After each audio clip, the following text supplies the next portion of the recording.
শীত মৌসুম এলেই পর্যটকদের ভিড়ে মুখরিত থাকার কথা সুন্দরবন, অথচ এবছর চিত্রটা সম্পূর্ণ ভিন্ন। বনদস্যু আর হরিণ শিকারীদের তৎপরতায় পর্যটকের সংখ্যা কমে গেছে। মৎস্যজীবী ও বাওয়ালিরাও নিরাপত্তাহীনতায় ভুগছেন। সাতক্ষীরার আকর্ষণ সড়ক পথে সুন্দরবন।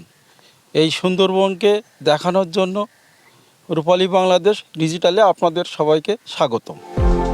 সাধারণত এই সময়টায় পর্যটকদের আনাগোনা লেগে থাকার কথা, কিন্তু এবার চিত্র ভিন্ন। স্থানীয় নৌকার মাঝিরাও পর্যটক সংকটের কারণে আয় রোজগারের সংকটে পড়েছেন। পরিবেশতে অনেকই সুন্দর, আমাদের দেশে যে এত সুন্দর জায়গা আছে, যে না আসবে বুঝতে পারবে না যে এত সুন্দর পরিবেশ, এত ভালো লাগে এখানে ঘুরলে। আমরা তো ভিতরে দেখলাম বানর, হরিণ, অবশ্যই আরো পর্যটক আসবে। এখানে যদি পর্যটকরা আরো আসে তাহলে তো আমাদের পর্যটন শিল্পের জন্য ভালো, আমাদের দেশের জন্য ভালো। সবাই দেখলো যে বাংলাদেশে কি আছে। এই ঐতিহ্যবাহী এলাকাকে আরো পর্যটনমুখী করার জন্য বর্তমান সরকার কাছে আমি আবেদন করব যে এখানে যাতে আরো পর্যটক এখানে আসে এবং এই দেশের, এই সমাজের, এই সাতক্ষীরার আর্থসামাজিক উন্নয়নে যাতে এই পর্যটন শিল্প ভূমিকা রাখে। সুন্দরবন যে ম্যানগ্রোভ বন, এটার জন্য আমরা যেমন গর্বিত, আমরা চাই আমাদের ঐতিহ্যকে, আমাদের ইতিহাসকে আমাদের সারা বিশ্ব জানুক।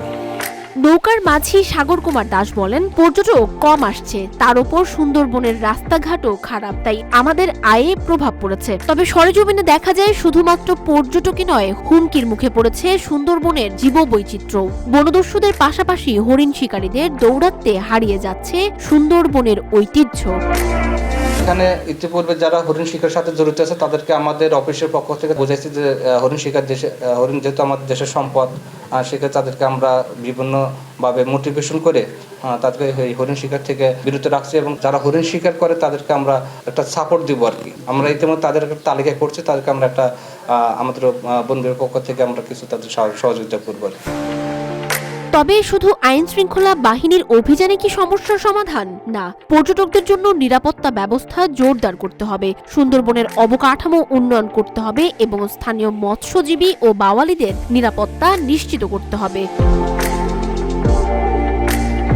সুন্দরবন শুধু বাংলাদেশেরই নয়, এটি বিশ্বের ঐতিহ্য। তাই বনদস্যু ও হরিণ শিকারীদের দৌরাত্ম্য বন্ধ করে পর্যটকদের জন্য নিরাপদ ও আকর্ষণীয় পরিবেশ তৈরি করা এখন সময়ের দাবি। সুন্দরবন টিকে থাকুক তার প্রকৃত সৌন্দর্য নিয়ে, পর্যটকদের ভিড়ে মুখর থাকুক বাংলাদেশের এই নৈসর্গিক সম্পদ।